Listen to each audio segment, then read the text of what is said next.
O desejado de todas as nações. Capítulo 7. Em criança. A infância e juventude de Jesus foram passadas numa pequenina aldeia montanhesa.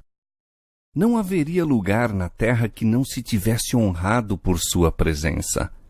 Os palácios reais ter-se-iam sentido privilegiados em o receber como hóspede, mas ele passou pelos lares afortunados, pelas cortes da realeza e pelas famosas sedes do saber, para fazer de seu lar a obscura e desprezada Nazaré. Maravilhoso em sua significação é o breve relatório da primeira parte de sua vida. E o menino crescia e se fortalecia em espírito, cheio de sabedoria, e a graça de Deus estava sobre ele. À luz da presença de seu pai, crescia Jesus em sabedoria e em estatura e em graça para com Deus e os homens. Lucas 2:52. Seu espírito era ativo e penetrante, com uma reflexão e sabedoria além de sua idade. Também o caráter era belo na harmonia que apresentava. As faculdades da mente e do corpo desenvolviam-se gradualmente segundo as leis da infância. Jesus revelava, como criança, disposição singularmente amável. Aquelas mãos, cheias de boa vontade, estavam sempre prontas para servir a outros. Manifestavam uma paciência que coisa alguma conseguia perturbar e uma veracidade nunca disposta a sacrificar a integridade. Firme como a rocha em questões de princípios, sua vida revelava a graça da abnegada cortesia. Com profunda solicitude, observava a mãe de Jesus o desenvolvimento das faculdades da criança e contemplava o cunho de perfeição em seu caráter. Era com deleite que procurava animar aquele espírito inteligente de fácil apreensão. Por meio do Espírito Santo, recebia sabedoria para cooperar com os instrumentos celestiais no desenvolvimento dessa criança que só tinha a Deus por Pai. Desde os primitivos tempos, os fiéis em Israel haviam dado muita atenção à educação da juventude. O Senhor dera instruções quanto a ensinar-se às crianças, desde a mais tenra idade, acerca de sua bondade e grandeza, especialmente segundo estas que se revelam em sua lei e se demonstram na história de Israel. Cânticos, orações e lições das Escrituras deviam ser adaptados à mente que se ia abrindo. Os pais e mães deviam instruir os filhos em que a lei de Deus é a expressão de seu caráter e que, ao receberem os princípios da lei no coração, a sua imagem era gravada no espírito e na alma. Muito do ensino era feito oralmente, mas os jovens aprendiam também a ler os escritos dos hebreus e os rolos de pergaminho das escrituras do Velho Testamento eram franqueados a seu estudo. Ao tempo de Cristo, a vila ou a cidade que não providenciava quanto à instrução religiosa da mocidade era considerada sob a maldição de Deus. Todavia, o ensino se tornara formal. A tradição havia em alto grau sobrepujado as Escrituras. A verdadeira educação teria levado os jovens a que buscassem ao Senhor, se porventura, tateando, o pudessem achar. Atos 17:27. Mas os mestres judeus davam atenção a questões cerimoniais.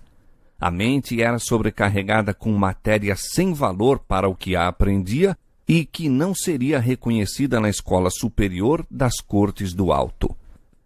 A experiência obtida mediante a aceitação individual da palavra de Deus não tinha lugar no sistema educativo. Absorvido na rotina das coisas exteriores, o estudante não encontrava horas de quietação para estar com Deus. Não lhe escutava a voz falando ao coração. Em sua procura de conhecimentos, desviava-se da fonte de sabedoria. Os grandes elementos do serviço de Deus eram negligenciados, obscurecidos os princípios da lei. O que se considerava como educação superior constituía o maior obstáculo ao verdadeiro desenvolvimento. Sob influência dos rabis, as faculdades dos jovens eram reprimidas. Seu espírito se tornava constrangido e estreito. O menino Jesus não se instruía nas escolas das sinagogas. Sua mãe foi seu primeiro mestre humano. Dos lábios dela e dos rolos dos profetas, aprendeu as coisas celestiais. As próprias palavras por ele ditas a Moisés para Israel eram-lhe agora ensinadas aos joelhos de sua mãe. Ao avançar da infância para a juventude, não procurou as escolas dos rabis. Não necessitava da educação obtida de tais fontes, pois Deus lhe servia de instrutor. A pergunta feita durante o ministério do Salvador, como sabe este letras, não as tendo aprendido? João 7,15. Não quer dizer que Jesus não soubesse ler, mas simplesmente que não recebera instrução dos rabinos. Uma vez que ele obteve conhecimento como o podemos fazer, sua familiarização com as Escrituras mostra quão diligentemente os primeiros anos de sua vida foram consagrados ao estudo da Palavra de Deus. E perante ele estendia-se a grande biblioteca das obras criadas por Deus. Aquele que fizera todas as coisas estudou as lições que sua própria mão escrevera na terra e no mar e no céu. Desviados dos profanos métodos do mundo, adquiriu na natureza acumulados conhecimentos científicos. Estudava a vida das plantas e dos animais, bem como a dos homens. Desde a mais tenra idade, possuía-o um único desígnio: vivia para beneficiar os outros. Para isso encontrava recursos na natureza. Novas ideias de meios e modos brotavam-lhe na mente ao estudar a vida das plantas e dos animais. Procurava continuamente tirar das coisas visíveis ilustrações pelas quais pudesse apresentar os vivos oráculos de Deus.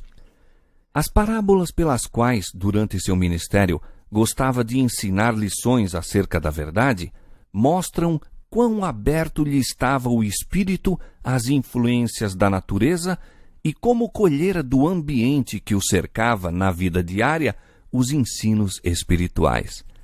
Assim se revelava a Jesus o significado da palavra e das obras de Deus ao buscar compreender a razão das coisas. Os seres celestiais serviam-lhe de assistentes e cultivava santos pensamentos e comunhão. Desde os primeiros clarões da inteligência, foi sempre crescendo em graça espiritual e no conhecimento da verdade. Toda criança pode adquirir conhecimento como Jesus o adquiriu. Ao procurarmos relacionar-nos com nosso Pai Celestial através de sua palavra, anjos se chegarão a nós, nossa mente será fortalecida, nosso caráter elevado e apurado. Tornar-nos-emos mais semelhantes a nosso Salvador. E ao contemplarmos o que é belo e grande na natureza, nossas afeições crescem para com Deus. Ao mesmo tempo que o espírito se enche de reverente respeito, a alma se avigora ao pôr-se em contato com o infinito por meio de suas obras. A comunhão com Deus, mediante a oração, desenvolve as faculdades mentais e morais, e as espirituais se robustecem ao cultivarmos pensamentos sobre assuntos espirituais. A vida de Jesus estava em harmonia com Deus. Enquanto criança, pensava e falava como criança, mas nenhum traço de pecado desfigurava nele a imagem divina. Não ficou, no entanto, isento de tentação. Os habitantes de Nazaré eram proverbiais por sua impiedade. O mau conceito em que eram geralmente tidos revela-se na pergunta de Natanael: pode vir alguma coisa boa de Nazaré? João 1,46. Jesus foi colocado num lugar em que seu caráter seria provado. Era-lhe necessário estar sempre em guarda a fim de conservar sua pureza. Estava sujeito a todos os conflitos que nós outros temos de enfrentar, para que nos pudesse servir de exemplo na infância, na juventude, na idade varonil. Satanás era infatigável em seus esforços para vencer a criança de Nazaré. Desde seus primeiros anos, Jesus era guardado por anjos celestiais, todavia sua vida foi uma longa luta contra os poderes das trevas. Que houvesse de existir na terra uma vida isenta de contaminação do mal, era uma ofensa e perplexidade para o príncipe das trevas. Não houve meio que não tentasse para enredar Jesus. Nenhum dos filhos dos homens será jamais chamado a viver uma vida santa em meio de tão renhido conflito com a tentação como nosso Salvador. Os pais de Jesus eram pobres e dependentes de sua tarefa diária. Ele estava familiarizado com a pobreza, a abnegação, as privações. Essa experiência serviu-lhe de salvaguarda. Em sua laboriosa vida, não havia momentos ociosos para convidar a tentação. Nenhuma hora vaga abria a porta às companhias corruptoras. Tanto quanto possível, cerrava a porta ao tentador. Ganho ou prazer, aplauso ou reprovação, não o podiam levar a condescender com uma ação má. Era prudente para discernir o mal e forte para a ele resistir. Foi Cristo o único ser livre de pecado que já existia.